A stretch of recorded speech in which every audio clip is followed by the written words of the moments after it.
Hello मेरे प्यारे दोस्तों, कैसे आप सभी। मैं आप सभी का स्वागत करता हूं आपके गुरुजी चैनल एसपी झा पे।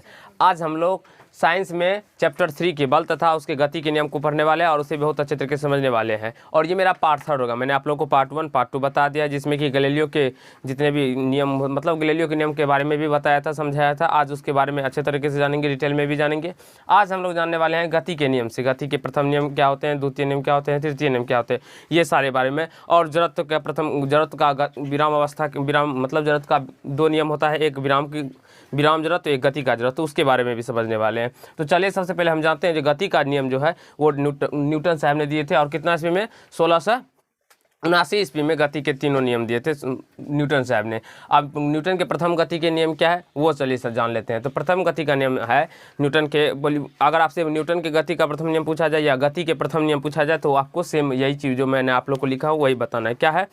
तो प्रत्येक वस्तु अपनी विराम की अवस्था अथवा सरल रेखा में एक समान गति की अवस्था बनाए रखती है। यहाँ पे देखेंगे प्रत्येक वस्तु अपनी विराम की अवस्था अथवा सरल रेखा में एक समान गति की अवस्था बनाए रखती है जब तक कि उस पर कोई बाहरी असंतुलित बल कार्य ना करे। यानी कि कोई बाहरी बल अगर कार्य ना करे, अगर ये पेन अगर हम इस प्रकार पकड़े हुए हैं तो ये इसी प्रकार से रहना चाहती है। अगर ये कोई जा रहा है वस्तु तो ये जाना ही चाहती है, लेकिन जब तक कि कोई इस पर हम बल ना लगाए तब तक ही। तो यही हमारा प्रथम गति का नियम होता है। न्यूटन के प्रथम गति का नियम ये होता है, जब कोई वस्तु विराम की अवस्था तो सरल रेखा में एक समान गति की अवस्था बनाए रखना चाहती है जब तक कि कोई उस पर कोई बाहरी असंतुलित बल कार्य न करे। और संतुलित बल और संतुलित बल के बारे में मैंने आप लोग को पार्ट 1 पार्ट 2 में ही बता दिया, तो आप लोग देखिए, क्योंकि असंतुलित बल क्या होता है जब आप नहीं समझ पाइएगा तो आपको ये डिफिनेशन समझने में कठिनाई होगी। ठीक है, अब चलते हैं यहाँ पे। देखिए, न्यूटन के प्रथम गति के नियम को जड़त्व का नियम भी कहा जाता है। ये आपको अपने को मतलब कॉपी में नोट्स पॉइंट देकर लिख लेना है, क्योंकि ये बहुत ही इंपॉर्टेंट लाइन है जो आपके एग्जाम में बार बार देखने को मिलेगा प्रश्न के रूप में और आप लोगों को समझ में। यानी कि न्यूटन की गति के नियम को किस नियम के नाम से भी जाना जाता है? ऑप्शन मिलेगा बल के नियम, बल का नियम, जड़त्व का नियम, संवेग का नियम। इस प्रकार से आप लोगों को दे दिया जाएगा। तो आप लोग को प्रथम गति का नियम पूछेगा तो जड़त्व का नियम मारिएगा। ठीक है, और जड़त्व के ही नियम को हम लोग गैलीलियो का भी नियम कहते हैं। जड़त्व के नियम को हम लोग क्या कहते हैं? गैलीलियो का नियम। तो इसीलिए प्रथम गति का नियम को हम लोग न्यूटन के प्रथम गति के नियम को हम लोग गैलीलियो का भी नियम कह सकते हैं। यहाँ से देख सकते हैं, न्यूटन के प्रथम गति के नियम को गैलीलियो का भी नियम कहते हैं। आ गया समझ में? अब न्यूटन के प्रथम गति के नियम से हमें बल की परिभाषा मिलती है। बल की क्या मिलती है? परिभाषा मिलती है। तो आगे और बात करेंगे। जो द्वितीय नियम से सूत्र मिलती है, तृतीय नियम से बल की क्या मिलती है वो भी बताएंगे आप लोगों को। लेकिन प्रथम गति के नियम से बल की परिभाषा मिलती है। न्यूटन के प्रथम गति के नियम से क्या मिलती है? बल के परिभाषा मिलती है। आपसे पूछा जाता है कि किस गति के नियम से बल की परिभाषा हमें मिलती है, तो न्यूटन के गति के नियम से। ठीक है, किस गति के नियम से बल का सूत्र प्राप्त होता है? तो न्यूटन के द्वितीय गति यानी गति का द्वितीय नियम से, गति के दूसरे नियम से ये हमें परिभाषा मिलता है। अब चलिए हम बल के बारे में जानते हैं, जो बल क्या है। वैसे तो हम लोग पीछे के चैप्टर में भी पढ़े हैं बल, जो किसी वस्तु के धक्के या खिंचाव को बल कहते हैं। लेकिन बल का वास्तविक क्या डिफिनेशन होता है वो समझिए। यहाँ पे देखिए, बल वह भौतिक कारण है, बल वह भौतिक कारण है जो किसी पिंड पे, किसी वस्तु पर या किसी पिंड पर कार्य कर। बल वह भौतिक कारण है जो किसी पिंड बोले या वस्तु बोले, किसी वस्तु पर कार्य कर उसकी विरामावस्था अथवा सरल रेखा में एक समान गति की अवस्था में परिवर्तन लाता है अथवा लाने की चेष्टा करता है। अगर कोई वस्तु रुका हुआ है, कोई वस्तु रुका हुआ है तो बल वह भौतिक कारण है जो किसी वस्तु पे लग कर, अगर इस पे हम इसे टच करेंगे तो ये रुका हुआ है तो ये गति में आ जाएगा। या गतिशील है तो इसे हम पकड़ लेते हैं तो ये क्या हो जाता है? रुक जाता है। तो इसमें परिवर्तन लाया ना, या परिवर्तन लाने का कोशिश किया ना, तो बल वही है। तो बल वह भौतिक कारण है जो किसी वस्तु पे लग कर उसकी विराम अवस्था अथवा सरल रेखा में एक समान गति की अवस्था में परिवर्तन लाता है या लाने की चेष्टा करता है। तो ऐसा करता हूँ बल समझ में आ गया होगा। अब हम लोग जड़त्व को समझने वाले हैं। जड़त्व क्या होता है? तो जड़त्व क्या हुआ? अगर कोई वस्तु विराम में है तो विराम में ही रहना चाहता है, अगर वो गतिशील है तो गतिशील में ही रहना चाहता है जब तक कि कोई उस पर बाहरी असंतुलित बल कार्य न करे। तो वैसे भी गति के प्रथम नियम को ही जड़त्व का भी नियम कहते हैं। ये तो आपको पता ही होगा, मैंने अभी बताया अभी। क्या देखिए, जड़त्व किसी वस्तु का वह गुण है जिसके कारण वो अपनी विराम की अवस्था अथवा एक सरल रेखा में एक समान गति की अवस्था में परिवर्तन का विरोध करता है। मतलब जड़त्व में क्या होता है? वो परिवर्तन का विरोध करती है। वो अगर विराम में है तो विराम में ही रहना चाहती है, गतिशील है तो गतिशील में ही रहना चाहती है, वो परिवर्तन नहीं करना चाहती है। तो यही होगा जड़त्व का नियम। अब देखिए जड़त्व के दो प्रकार होते हैं, एक विराम जड़त्व, एक गति का जड़त्व। तो विराम जड़त्व क्या होता है, गति के कारण जो जड़त्व होगा उसे गति के जड़त्व कहेंगे, विराम के कारण जो जड़त्व होगा उसे विराम के जड़त्व कहते हैं। यहाँ पर देखिए इस जड़त्व के कारण वस्तु की विराम में ही रहने की प्रवृत्ति होती है। यहाँ पर देखिए जड़त्व के प्रकार, जड़त्व दो प्रकार के होते हैं, विराम का जड़त्व, गति का जड़त्व। अब विराम का जड़त्व क्या है, इस जड़त्व के कारण वस्तु की विरामावस्था में ही रहने की प्रवृत्ति होती है। विराम का जड़त्व, अगर कोई वस्तु रुका हुआ है तो वो रुका ही रहने का मतलब रहना चाहती है। अब देखिए विराम जड़त्व के कुछ एग्जाम्पल्स हैं, उदाहरण उसको भी करेंगे। तो इसमें आपको समझाते हैं जो विराम जड़त्व के उदाहरण कौन कौन से होंगे या कौन कौन से नहीं होंगे। तो सबसे पहले अगर हम बात करें फर्स्ट एग्जाम्पल, कैसे, जो कौन सा एग्जाम्पल है, देखिए यहाँ पे बस या रेलगाड़ी। आप सभी बस या रेलगाड़ी में सफ़र किए होंगे।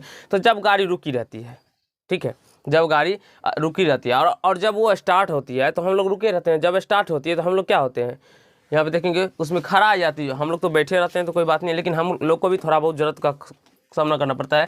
लेकिन जिसमें खड़ा यात्री जो होता है वो पीछे की ओर झुकता है। आप इसका कारण बताएंगे। और जब गाड़ी रुकता है, चलते रहता है, और जब रुकता है तो वो आगे की ओर झुकता है।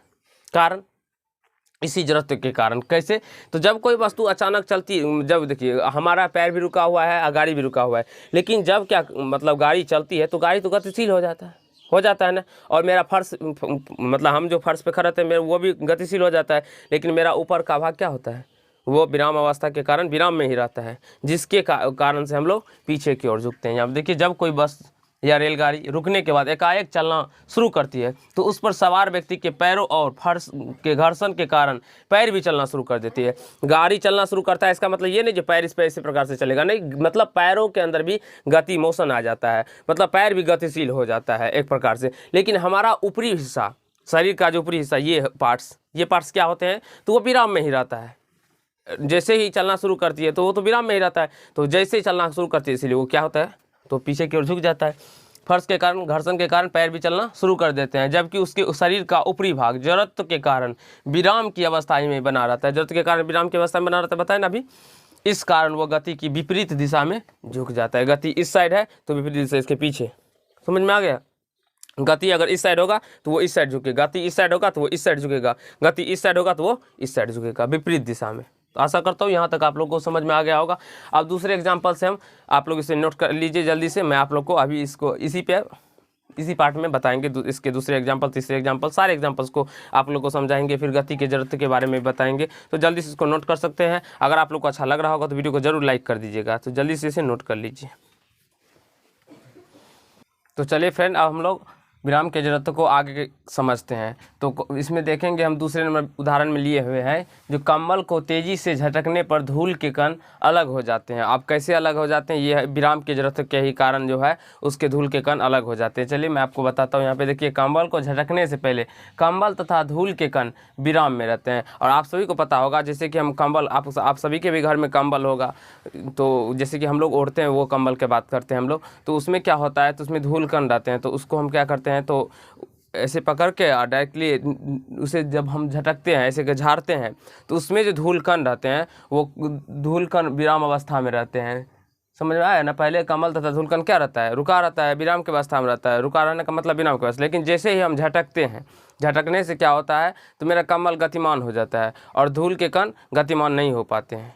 कम्बल तो गतिमान हो जाता है, कम्बल को झटकने से कम्बल तो गतिमान हो जाता है, परंतु जड़त्व, विराम के जड़त्व के कारण या जड़त्व के कारण धूल के कण वहीं स्थिर रहते हैं। और धूल के कण वहीं स्थिर रहते हैं तो तथा कंबल से अलग होकर गुरुत्व बल के कारण नीचे गिर जाते हैं। गुरुत्व बल यानी कि पृथ्वी द्वारा लगाया गया बल को गुरुत्व बल कहते हैं, और पृथ्वी यानी कि गुरुत्व बल के कारण नीचे गिर जाते हैं। अब चलिए तीसरा एग्जाम्पल हम देखते हैं। छड़ी के प्रहार द्वारा दरी की धूल कण का झरना, ये भी सिंपल उसी प्रकार का है। कैसे देखिए, छड़ी के प्रहार द्वारा दरी तो गतिमान हो जाता है, परंतु धूल कण जड़त्व के कारण विराम में रहते हैं और गुरुत्व बल के अधीन नीचे आ जाते हैं। तो ये सब छोटा छोटा एग्जाम्पल्स हैं। ये आप लोग अपने मन से भी लिखना चाहते हैं तो लिख सकते हैं। इसमें ज़रूरी नहीं है कि आप लोगों को लगेगा इतना लिखना पड़ेगा, नहीं लिखना पड़ेगा। आपको अपना माइंडलिटी सेट कर लेना। अगर माइंड में सेट कर लेंगे एक बार ना, तो सारे एग्जाम्पल्स आप अपने खुद से बना लेंगे।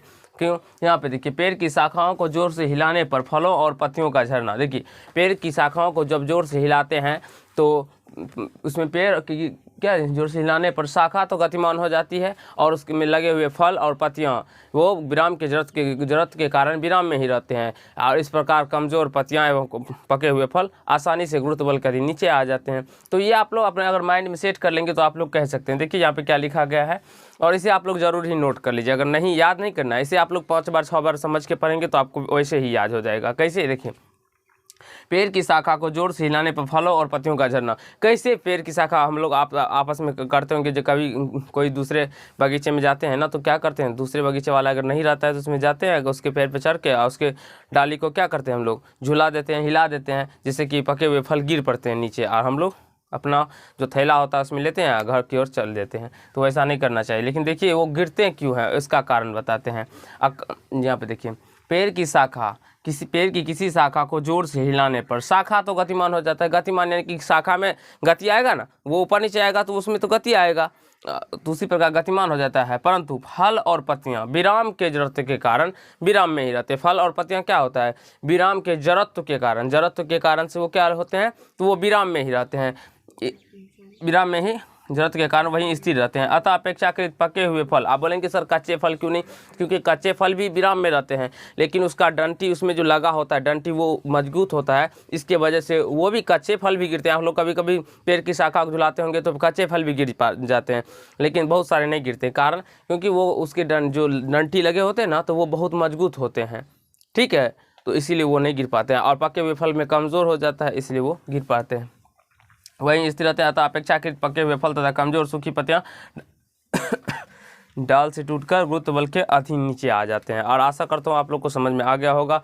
विराम के जरूरत क्या होते हैं, नहीं होते, और उसके एग्जाम्पल को हम लोग कैसे पकड़ेंगे। अब आप लोग को एग्जाम्पल में पूछा जाएगा जो चलती हुई अगर कोई गाड़ी एकाएक चलना शुरू करती है तो वो किस गति का एग्जाम्पल है, गति की मतलब जरूरत का, विराम जरूरत का उदाहरण है या गति के जरूरत का उदाहरण, ये आपसे पूछेगा तो आपको अब समझ लेना है। जैसे कि चलती गाड़ी का अचानक रुकने पर उसके यात्री आगे की ओर झुक जाते हैं, ये जरूरत के किसका उदाहरण है, विराम के जरूरत का उदाहरण है कि गति की जरूरत का उदाहरण। तो ये आपको जब आप लोग पढ़ेंगे 4 से 5 बार तो आपको पता चल जाएगा और समझ में भी आ जाएगा। देखिए अब गति का जरूरत तो समझते हैं। जरूरत तो मैं आप लोगों को इससे पहले भी अभी तुरंत ही बता दिया हूँ, तो अगर नहीं देखें तो वीडियो को थोड़ा पीछे करके देख सकते हैं। अभ्यास देखिए, जरूरत का गति का जरूरत, इस जरूरत के कारण वस्तु एक सरल रेखा में एक समान गति की अवस्था को बनाए रखने की प्रवृत्ति होती है। अगर जरूरत तो क्या है, अगर कोई वस्तु विराम में है तो वो विराम में रहना चाहती है, और गतिशील है तो वह गतिशील गति में रहना चाहिए। कहाँ पे ध्यान है आपको बाबू, गति की अवस्था में बनाए रखने की प्रवृत्ति होती है, मतलब वो रखना चाहती है, ठीक है। आप देखेंगे हम लोग गति के जरूरत के उदाहरण को समझेंगे। यहाँ पे समझिए, चलती गाड़ी के अचानक रुकने पर उसके यात्री आगे की ओर क्या होते हैं, झुक जाते हैं। जब आप लोगों ने कभी देखा होगा जो गाड़ी अगर चल रहा है और अगर अचानक ब्रेक लगती है तो हम लोग क्या होते हैं, आगे की ओर झुक जाते हैं। क्यों झुक जाते हैं, क्योंकि चलती हुई गाड़ी के से हमारा शरीर भी गतिमान हो जाता है ना, तो हमारा शरीर क्या होता है, गतिमान हो जाता है। लेकिन जब गाड़ी में ब्रेक लगती है तो हमारा तो शरीर गतिमान है, तो फर्श के कारण, गाड़ी के फर्श के कारण हमारे पैर भी विराम में आ जाते हैं, लेकिन हमारे शरीर का ऊपरी हिस्सा वो गति के जरूरत के कारण गति में ही रहते हैं। लगता है ना हम लोग भी चल रहे हैं गाड़ी पे, घरे रहते हैं तो इसे पकड़ के, तो वो क्या होते हैं, तो वो गति के कारण गति में ही रहते हैं, गति की जरूरत के कारण गति में ही रहते हैं। इसलिए जब वो ब्रेक लगता है तो हम लोग आगे की ओर झुक जाते हैं। समझ में आया, नहीं आया।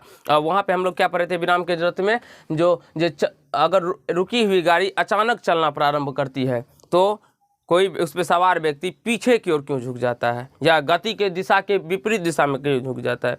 क्यों झुक जाता था, क्योंकि उसमें हम भी विराम में थे, हमारा शरीर भी विराम में था, गाड़ी भी विराम में था। लेकिन जब हम गाड़ी स्टार्ट हुआ तो हमारे मतलब गाड़ी तो स्टार्ट हुआ तो गाड़ी तो गति में आ गया और उसके साथ मेरा पैर भी गति में आ गया, लेकिन हमारा ऊपरी हिस्सा क्या था, वो तो विराम में ही रहता था, इसलिए हम लोग पीछे की ओर झुक जाते थे।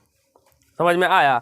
चलिए यहाँ पे देखिए, चलती हुई बस या रेलगाड़ी के एकाएक रुकने पर उस पर सवार व्यक्ति के पैर रुक जाते हैं ना, किंतु शरीर का ऊपरी भाग जड़त्व के कारण गति में बना रहता है ना, फलस्वरूप वो गति की दिशा में झुक जाता है। यानी कि गति इस दिशा में होगा तो इस दिशा में झुकेंगे, इस दिशा में होगा तो इस दिशा में झुकेंगे। आशा करता हूँ समझ में आ गया होगा बाबू आप लोग को। अब देखिए, दौड़ता हुआ व्यक्ति एकाएक रुक नहीं सकता। अब आप लोग कभी इस प्रकार से प्रयास नहीं कीजिएगा, लेकिन अगर मतलब प्रयास करने का कोशिश भी कीजिएगा तो नहीं हो पाएगा। आप मतलब बहुत तेज़ी से दौड़ते हुए आइए और एकाएक रुकने का प्रयास कीजिए, आप नहीं रुक पाएंगे। क्यों नहीं रुक पाते हैं, ऐसा कभी सोचे हैं आप लोग? वो गति की ज़रूरत के कारण ही हम लोग नहीं रुक पाते हैं। ऐसा हम लोग धीरे धीरे धीरे धीरे करके रुकते हैं ना। वो देखिए कैसे दौड़ता हुआ व्यक्ति एकाएक रुक नहीं सकता। कहें क्योंकि वह कुछ समय तक जरूरत के कारण दौड़ता रहता है और धीरे धीरे अपनी चाल घटाता है, अतः वो रुक पाएगा। समझ में गया? आगे एक दो एग्जाम्पल्स है, मैं आप लोग को वो पढ़ के ही समझा देता हूँ। मेरा तबीयत थोड़ा डाउन हो चुका है, इसलिए मैंने आप लोग को बोर्ड पे नहीं बताया हूँ। आप लोग को अगर लिखना चाहते हैं तो लिख सकते हैं, नहीं तो कोई बात नहीं, आप लोग समझ लीजिए, मैं आप लोग को समझा देता हूँ गति की जरूरत। हाँ, एक या तो दूसरे नंबर एग्जाम्पल तो हम करवा दिए। आप तीसरे एग्जाम्पल देखिए, जो लंबी कूद की खिलाड़ी कूदने से पहले तेज दौड़ता है। लंबी कूद के खिलाड़ी जो होते हैं वो कूदने से पहले क्यों तेज दौड़ते हैं? जिससे कि आप रनिंग लेते हैं ना, दौड़ने के टाइम वो पीछे की ओर जाते हैं और उसके बाद लंबी दौड़ लेके वो जंप करते हैं। ऐसा क्यों होता है ऐसा? क्योंकि वो देखिए, तेज दौड़कर खिलाड़ी अपने शरीर की गति को क्या करता है? बढ़ाता है। तेज दौड़कर वो अपनी शरीर की गति को बढ़ाता है और जड़त्व के कारण गतिशील अवस्था में बने रहने के कारण कूद से समय उनकी गति अधिक रहती है। कूद से समय अधिक रहती है, जैसे कि उसकी शरीर की गति अधिक रहेगी, वो कूदते टाइम उसकी गति अधिक रहेगी और वह अधिक दूरी तक तय कर सकता है। समझ में आ गया?